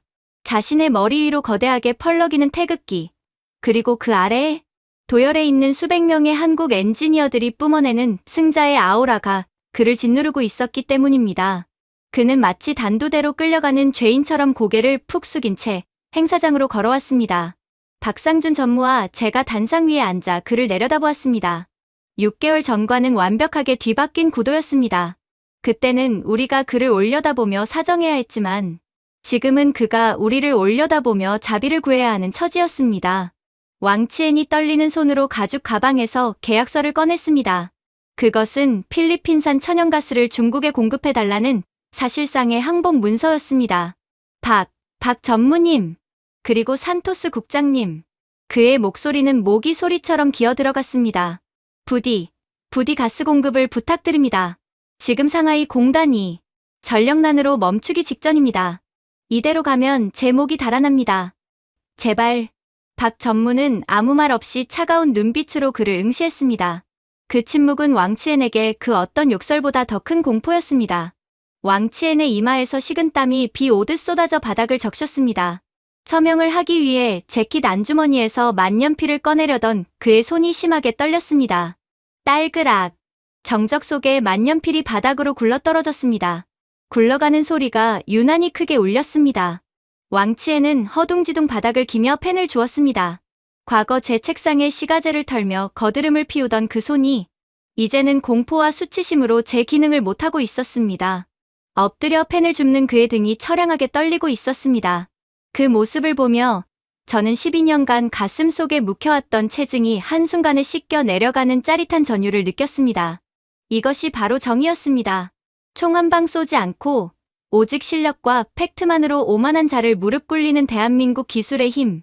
그 위대함에 저는 마음속으로 기립박수를 보냈습니다. 계약 체결이 끝나자 박 전무는 왕치엔을 데리고 메인 통제실로 향했습니다. 그곳은 연구소의 심장부이자 모든 시스템을 제어하는 곳이었습니다. 중국은 지난 20년간 필리핀에서 자원을 채취해가면서도 통제실 근처에는 필리핀 사람을 얼씬도 못하게 했습니다. 기술 유출을 막는다며 모든 매뉴얼을 중국어로만 만들고 장비 사용법조차 알려주지 않는 철저한 기술 쇄국 정책을 폈었죠. 그들에게 우리는 그저 자원을 퍼나르는 노예일 뿐이었습니다. 하지만 박 전무는 달랐습니다. 그는 통제실 중앙 콘솔 앞에 서서 주머니에서 묵직한 황금색 열쇠 하나를 꺼냈습니다. 시스템 마스터키였습니다. 그는 그것을 제 손에 쥐어주었습니다. 차가운 금속의 감촉이 느껴졌지만 그 안에 담긴 온기는 뜨거웠습니다. 산토스 국장님, 받아주십시오. 이게 뭡니까? 이 연구소의 모든 권한을 제어할 수 있는 마스터키입니다. 그리고 저쪽을 보십시오. 박 전무가 가리킨 곳에는 수십 명의 젊은 필리핀 엔지니어들이 한국인 멘토들과 함께 앉아 시스템을 조작하고 있었습니다. 화면 속 매뉴얼은 모두 영문과 필리핀어로 번역되어 있었고 한국 엔지니어들은 손짓발짓을 섞어가며 하나라도 더 가르쳐주려 애쓰고 있었습니다. 저희는 지난 6개월간 공사만 한 게 아닙니다. 당신의 젊은 기술자들을 가르쳤습니다. 해양 플랜트 마스터 클래스를 통해 운영 노하우, 비상 대응 매뉴얼, 정비 기술까지 모두 전수했습니다. 물고기를 잡아주는 건 한 번 배부르고 말지만 잡는 법을 알면 평생을 먹고 살 수 있으니까요. 박 전무는 옆에 서 있는 왕치엔이 들으라는 등 목소리에 힘을 주어 말했습니다. 기술은 훔치는 게 아니라 나누는 것입니다.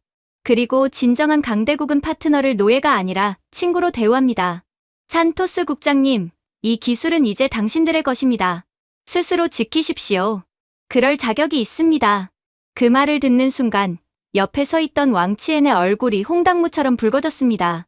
기술을 독점해 상대를 영원히 지배하려던 중국의 옹졸함과 기술을 나누어 상대를 자립시키려는 한국의 대인배적인 면모가 극명하게 대비되는 순간이었습니다. 왕치엔은 쥐구멍이라도 찾고 싶은지 고개를 들지 못했습니다. 한국은 그에게 기술이 아니라 품격이 무엇인지를, 진정한 리더십이 무엇인지를 가르치고 있었습니다.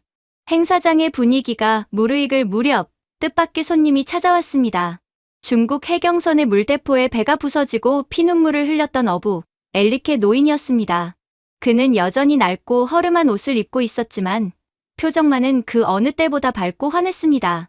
그의 뒤로는 마을 주민들이 바구니에 망고와 파파야, 갓 잡은 생선을 가득 담아 들고 서 있었습니다. 그것은 그들이 가진 전부였습니다. 엘리케가 쭈뼛거리며 박 전무에게 다가가 꼬깃꼬깃한 편지 한 통을 내밀었습니다. 바다 냄새와 생선 비린내가 배어있는 젖었다 마른 흔적이 역력한 누런 종이었습니다.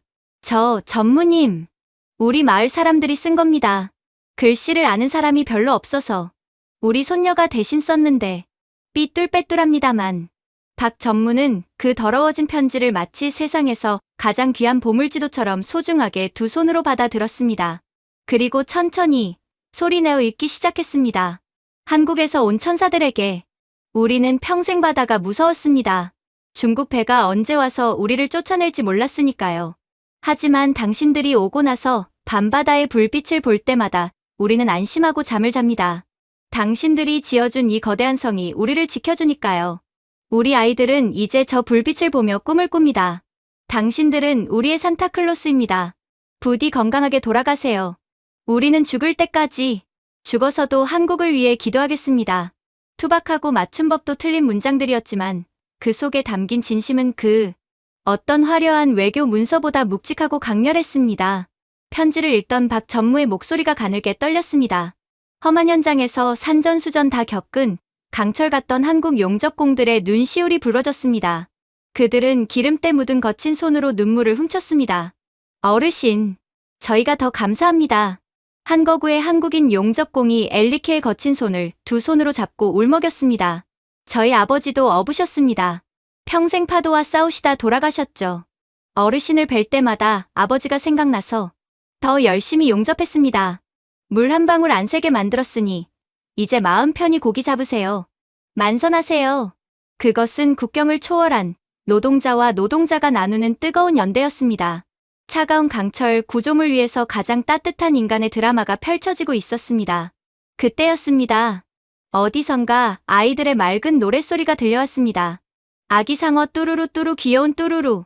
뚜루, 마을 아이들이 완공식 축하 공연을 위해 무대로 올라왔습니다. 아이들은 서툰 한국어 발음으로 한국 동요 상어 가족을 부르고 있었습니다. 율동을 하는 아이들의 모습이 너무나 사랑스러웠습니다. 그런데 아이들의 옷차림이 눈에 띄었습니다. 모두 깨끗한 새 옷을 입고 있었고 신발도 새 것이었습니다.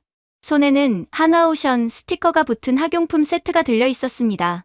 사실 한국팀은 공사기간 동안 단순히 건물만 지은 게 아니었습니다. 밤에는 피곤한 몸을 이끌고 마을로 내려가 무너져가던 학교 지붕을 고쳐주고 전기가 들어오지 않는 집에 태양광 패널을 설치해 주었습니다. 함께 온 팀 닥터는 병원 한번 가보지 못한 노인들을 위해 무료 백내장 수술을 해주고 충치 먹은 아이들의 이를 치료해 주었습니다. 이 모든 것은 계약서에 없는 내용이었습니다. 그저 정이었습니다. 한국인 특유의 오지랖 피자, 따뜻한 인류였습니다. 아이들이 노래를 마치고 한국 엔지니어들의 품에 와락 안겼습니다. 무뚝뚝해 보이던 한국 아저씨들이 아이들을 번쩍 들어 올리며 아이고, 내 새끼, 잘했다 하며 볼을 비볐습니다. 그 모습을 보며 저는 가슴 깊은 곳에서 뜨거운 것이 울컥하고 올라왔습니다. 중국은 우리에게 감당 못할 빚더미를 남겼지만 한국은 우리에게 가족을 남겼습니다. 기계는 차가웠지만 그것을 만든 한국인의 손길은 난로보다 따뜻했습니다. 이 감동적인 현장은 전 세계로 생중계되었습니다. CNN 기자는 상공의 헬기에서 리포팅하며 흥분된 목소리로 외쳤습니다. 여러분, 지금 팔라완의 기적을 보십시오. 중국의 1대1로가 지나간 자리에는 빚더미와 분노만 남았지만 한국이 지나간 자리에는 희망과 웃음꽃이 피었습니다. 이것은 단순한 건설 프로젝트의 성공이 아닙니다. 코리아 스탠다드, 즉 한국의 기준이 세계의 표준이 되는 순간입니다. 오만함은 기술을 이길 수 없고 진심은 돈보다 강하다는 것을 한국이 증명했습니다. 한국은 오늘 무력이 아닌 매력으로 세계를 정복했습니다. 방송 화면에는 필리핀 대통령의 공식 인터뷰가 이어졌습니다. 대통령은 단호한 표정으로 전 세계를 향해 선언했습니다. 우리의 베스트 프렌드는 이제 미국도 중국도 아닙니다. 가장 어려울 때 아무런 조건 없이 손을 잡아준 진정한 형제, 바로 대한민국입니다. 그 선언은 전파를 타고 전 세계로 퍼져나갔습니다. 그것은 한국이 아시아의 맹주로 떠오르는 순간이자 중국의 패권주의가 도덕적으로 완전히 패배했음을 알리는 신호탄이었습니다. 뉴스를 보던 전 세계 시청자들은 한국의 위상의 경의를 표했습니다. 완공식의 밤이 깊었습니다. 한국팀이 떠나기 전날 밤, 우리는 마지막 송별 회식을 가졌습니다. 메뉴는 한국에서 공수해 온 소주와 필리핀 맥주 산미구엘이었습니다. 테이블에는 현지인들이 준비한 레촌과 한국인들이 준비한 김치찌개가 함께 올라왔습니다. 국적도, 언어도, 피부색도 달랐지만 우리는 이미 하나였습니다. 자, 잔 채우세요. 박 전무가 소주병을 흔들며 외쳤습니다. 그의 얼굴은 술 기운에 붉게 상기되어 있었지만 눈빛만은 그 어느 때보다 행복해 보였습니다. 6개월간의 고뇌와 압박감을 털어낸 자의 홀가분함이 느껴졌습니다. 지난 6개월, 정말 고생 많았습니다. 태풍 레이가 불어도 중국의 협박이 있어도 우리가 버틸 수 있었던 건 바로 여기 계신 필리핀 형제들이 저희를 믿어주었기 때문입니다. 그가 잔을 높이 들었습니다. 우리는 단순히 돈을 받고 일하는 기술자가 아닙니다. 우리는 친구를 돕는 이웃입니다. 여러분의 바다가 영원히 평화롭기를 대한민국의 이름으로 기원합니다. 위하여, 위하여, 건배! 수백 개의 잔이 허공에서 부딪혔습니다. 쨍그랑 하는 경쾌한 소리가 밤하늘의 별처럼 쏟아졌습니다. 현지 직원들은 한국 엔지니어들을 형님, 오빠라고 부르며 끌어안았습니다. 어떤 이는 춤을 추고 어떤 이는 아쉬움의 눈물을 흘렸습니다. 소주의 알싸한 맛과 산미구엘의 시원한 맛이 섞이듯 한국의 정과 필리핀의 감사가 하나로 섞이는 뜨거운 밤이었습니다. 저는 소주 한 잔을 털어넣으며 생각했습니다. 왕치에는 결국 비굴하게 무릎을 꿇고 떠났지만 박상준 전무와 한국인들은 우리 가슴 속에 영원히 남을 것입니다. 힘으로 굴복시키는 자는 언젠가 쫓겨나지만 마음을 얻는 자는 영원한 주인이 된다는 사실을 한국은 행동으로 보여주었습니다. 그렇게 축제의 열기가 식고 난 팔라완 항구에는 짙은 새벽 안개가 무겁게 내려앉아 있었습니다. 지난 6개월간 밤낮 없이 대낮처럼 불을 밝히며 쇠를 두드리고 용접 불꽃을 튀기던 그 치열했던 기계 소음은 이제 거짓말처럼 사라졌습니다. 세상에서 가장 시끄러웠던 곳이 하루아침에 세상에서 가장 고요한 곳으로 변해버린 것입니다. 저는 항구의 낡은 가로등 아래 홀로 서서 짙은 해무가 낀 먼바다를 하염없이 응시했습니다. 그곳에는 이제 제2의 고향이나 다름없는 대한민국으로 떠날 채비를 마친 거대한 코리아 자이언트 호와 호위선단이 정박해 있었습니다. 임무를 완수한 그들의 모습은 전쟁에서 승리하고 돌아가는 개선장군의 화려한 행렬이라기보다는 묵묵히 세상을 구하고 누구에게도 칭찬을 바라지 않은 채 조용히 자신의 길을 떠나는 고독한 영웅의 뒷모습을 닮아 있었습니다. 그 거대한 실루엣이 안개 속에서 희미하게 흔들리는 것을 보며 저는 마치 부모님을 떠나보내는 어린아이처럼 가슴 한구석이 뻥 뚫린 듯한 상실감을 느꼈습니다. 부아앙! 새벽의 정적을 깨고 한화오션의 기함이 묵직한 백고동을 울렸습니다. 그 소리는 고막을 때리는 소음이 아니었습니다.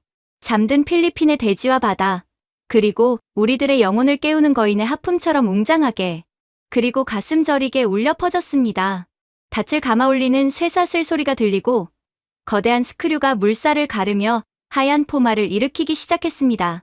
그 순간 기적이 일어났습니다. 항구 주변의 칠흑 같은 어둠 속에서 수천 개의 불빛이 동시에 켜진 것입니다. 살라맛, 코리아, 가지 마세요. 사랑해요. 우리를 잊지 마세요. 감사합니다. 그것은 반딧불이 아니었습니다. 한국 선단이 떠난다는 소문을 듣고 새벽부터 달려나온 팔라완의 시민들이었습니다.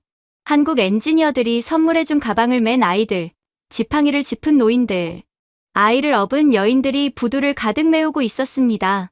그들은 약속이라도 한 듯 휴대폰 플래시를 켜고 떠나는 배를 향해 필사적으로 손을 흔들고 있었습니다. 수천 명의 시민이 외치는 함성이 파도 소리를 덮었습니다. 한국 선단은 화려한 작별 행사도 번거로운 의전도 정중히 거절하고 도둑처럼 조용히 떠나려 했습니다. 할 일을 했을 뿐인데 칭찬받는 것이 부끄럽다는 박 전무의 뜻이었습니다. 하지만 진심을 받은 사람들은 그들을 그냥 보낼 수 없었던 것입니다. 멀어지는 배의 난간에 서서 손을 흔드는 작은 점들이 보였습니다. 박상준 전무와 김대리, 그리고 2,000명의 한국 영웅들이었습니다. 저는 그 불빛의 바다를 보며 눈물을 쏟았습니다. 그들은 우리에게 기적을 선물하고 어떤 대가도 바라지 않은 채 또 다른 불가능에 도전하기 위해 떠나고 있었습니다. 다음 목적지는 영하 40도의 혹한이 몰아치는 러시아 야말반도의 북극 항로 개척이라고 했습니다. 적도의 뜨거운 태양 아래서 기적을 만든 그들이 이제는 얼음의 땅으로 향한다는 사실에 저는 경외감을 넘어선 어떤 성스러움마저 느꼈습니다. 한국팀이 수평선 너머로 완전히 사라진 후 저는 보안 점검을 위해 보트를 타고 해상연구소로 향했습니다. 그런데 텅 비어 있어야 할 통제 구역인 하부, 구조물 쪽에서 수상한 움직임이 포착되었습니다. 아직 미련을 버리지 못한 중국 CCCC의 왕치엔 부사장과 그의 기술진들이었습니다. 그들은 한국팀이 떠나자마자 쥐새끼처럼 몰래 들어와 한국이 시공한 용접 부위와 결합 설비를 염탐하고 있었습니다. 왕치에는 고성능 초음파 카메라와 3D 레이저, 스캐너를 동원해 모든 것을 기록하라고 고래고래 소리를 지르고 있었습니다. 찍어. 하나도 빠짐없이 다 찍어. 접합 부위, 배관, 각도, 나사 하나까지 다 스캔해. 도면만 확보하면 우리도 똑같이 만들 수 있어. 한국 놈들이 별거냐? 어차피 똑같은 색 깎아서 만든 건데 우리가 돈이 없냐 사람이 없냐. 왕치에는 악을 쓰며 기술자들을 닥달했습니다. 그는 한국의 기술을 훔쳐서라도 본국의 회장에게 보고해야 목숨을 부지할 수 있는 처량한 신세였습니다. 중국 수석 엔지니어가 특수 스캐너로 한국팀이 작업한 메가 블록의 연결 부위를 정밀 스캔했습니다. 모니터에 데이터가 뜨자 스캐너를 든 중국 엔지니어의 손이 사시나무 떨듯 떨리기 시작했습니다. 부사장님. 이건 불가능합니다. 뭐가 불가능해? 도면 떴잖아. 데이터 나왔잖아. 그대로 공장에 보내서 찍어내면 되잖아. 왕치엔이 엔지니어의 멱살을 잡고 흔들었습니다. 하지만 엔지니어는 공포에 질린 표정으로 고개를 저으며 모니터를 가리켰습니다. 보십시오. 이 용접 비드의 결을 보십시오. 오차가 0.001mm도 없습니다. 이건 기계가 한 게 아닙니다. 사람이 손으로 한 겁니다. 그런데 수천 미터 구간이 마치 하나의 선처럼 완벽하게 이어져 있습니다. 기포 하나, 균열 하나 없습니다. 엔지니어는 울먹이며 말을 이었습니다. 부사장님, 도면을 훔쳐도 소용없습니다. 우리 중국 용접공들의 실력으로는 흉내조차 낼 수 없습니다. 한국인들은 비가 오나 태풍이 부나 이 품질을 유지했습니다. 이건 공업 제품이 아니라 예술품입니다. 사람의 혼이 들어간 기술이란 말입니다. 우리는 영원히 한국을 따라잡을 수 없습니다. 엔지니어의 절망적인 고백에 왕치에는 들고 있던 태블릿 PC를 바닥에 내동댕이 쳤습니다. 와장창 하는 소리와 함께 액정이 산산조각 났습니다. 으악! 왜 우리는 안 되는 거야? 돈도 더 많고 사람도 더 많은데 왜 저 작은 나라 놈들만 할 수 있는 거냐고. 도대체 한국 놈들은 뭘 먹고 자랐길래 손에서 마법이 나가는 거야. 그는 바닥에 주저앉아 어린아이처럼 울분을 토하며 주먹으로 철판을 내리쳤습니다. 왕치에는 끝까지 몰랐습니다. 기술은 설계도에 있는 것이 아니라 그것을 다루는 사람의 양심과 정성, 그리고 약속을 지키려는 의지에 있다는 것을 말입니다. 중국은 돈으로 껍데기는 벗길 수 있을지 몰라도 한국인들이 불어넣은 그 뜨거운 혼은 영원히 훔칠 수 없을 것입니다. 경비원들에게 끌려나가는 왕치엔의 뒷모습은 패권에 눈이 멀어 기본을 잃어버린 거대 제국의 몰락을 보는 것 같아 처량하기 그지없었습니다. 그 시각 필리핀 영해를 벗어나 공해상으로 진입하던 한국 선단 주변으로 기이한 광경이 펼쳐졌습니다. 코리아 자이언트 호의 레이더 담당자가 급하게 함교로 보고했습니다. 전무님, 미확인 선박 다수 접근 중 속도가 빠르지는 않지만 그 수가 500척이 넘습니다. 레이더 화면이 꽉 찼습니다. 함교의 긴장감이 감돌았습니다. 혹시 양심을 품은 중국 해상 민병대가 보복을 하러 온 것일까? 이지스함의 호의를 받지 않는 지금이 공격의 적기일 수도 있었습니다. 박상준 전무가 급히 쌍안경을 들고 수평선을 확인했습니다. 그리고 잠시 후 쌍안경을 내리는 그의 눈가가 촉촉하게 젖어들었습니다. 그것은 구남도, 중국의 쇠창 달린 어선도 아니었습니다. 팔라완, 세부, 마닐라, 심지어 먼 남쪽 민다나오 섬에서부터 자발적으로 모여든 필리핀의 낡은 어선들이었습니다. 가장 선두에는 찢어진 그물을 깁던 어부 엘리케의 산타 마리아 호가 있었습니다. 그의 배 돛대에는 필리핀 국기보다 더 큰, 낡지만 깨끗하게 다림질된 대형 태극기가 펄럭이고 있었습니다. 500척의 어선 모두가 약속이라도 한 듯 뱃머리에 태극기를 달고 한국 선단의 양옆을 호위하고 있었습니다. 거대한 최첨단 한국 선박 주위를 에워싼 수백 척의 작은 나무배들. 그것은 세상에서 가장 초라하지만 세상에서 가장 아름답고 든든한 바다의 일장대였습니다. 박 전무님 들리십니까? 여기는 엘리케입니다. 우리 어민들이 마중 나왔습니다. 공용 주파수 무전기로 노인의 떨리는 목소리가 들려왔습니다. 당신들은 우리를 잊고 떠나지만 이 바다는 영원히 당신들을 기억할 것입니다. 중국 놈들이 다시 오면 우리가 막겠습니다. 당신들이 지어준 이 바다, 이제 우리가 지킵니다. 부디 안전 항해하십시오. 우리의 영웅들이여. 500척의 어선이 일제히 백고동을 울렸습니다. 부웅, 뿌. 낡고 거친 소리였지만 그 어떤 군악대의 연주보다 장엄하고 웅장한 합창이었습니다. 갑판에 나와 있던 한국의 거친 용접공들이 뱃사람들이 서로를 부둥켜 안고 펑펑 울었습니다. 세계 최고의 기술을 가진 나라와 가진 것 없는 가난한 어부들이 진심 하나로 연결된 순간이었습니다. 답례해라. 전선박, 기적 울려. 박 전무의 지시에 한국 선단도 백고동을 길게 울리며 답례했습니다. 한국 선단은 속도를 늦추고 어선들에게 손을 흔들며 붉게 떠오르는 태양을 향해 천천히 나아갔습니다. 그 장면은 한 폭의 명화처럼 제 가슴 속에 영원히 각인되었습니다. 이 프로젝트의 성공 소식은 빛의 속도로 전 세계로 퍼져나갔습니다. 그 경제적 파급 효과는 상상을 초월했습니다. 미국의 유력 경제지 블룸버그 통신은 메인 헤드라인으로 글로벌 해양 플랜트의 표준, 코리아 스탠다드로 재편되다라는 특집 기사를 내보냈습니다. 기사는 구체적인 수치로 한국의 승리를 증명했습니다. 이번 팔라완 프로젝트의 성공으로 한국 조선 3사는 향후 10년간 전 세계 심해 가스전 프로젝트의 85%를 독점 수주할 것으로 예상된다.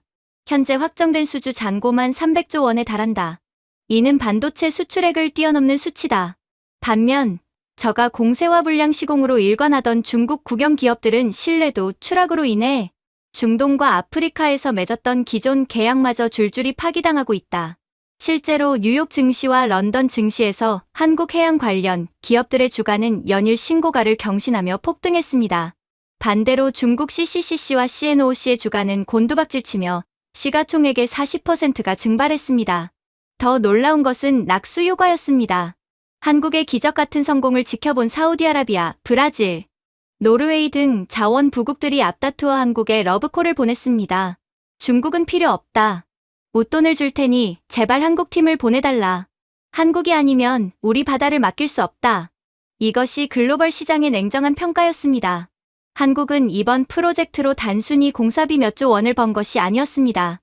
돈으로 환산할 수 없는 무한한 신뢰와 존경이라는 무형의 자산을 얻었습니다. 전 세계는 이제 알게 되었습니다. 가장 어렵고 가장 위험하고 가장 불가능해 보이는 일은 오직 코리아만이 해낼 수 있다는 것을 말입니다. 한국이라는 브랜드는 이제 단순히 가성비 좋은 제품을 넘어 기적의 동의어가 되었습니다. 제가 준비해온 내용은 여기까지입니다. 끝까지 시청해주셔서 진심으로 감사드리며 여러분들의 구독과 좋아요, 알림 설정은 영상 제작에 큰 힘이 됩니다. 이상 세모튜브였습니다.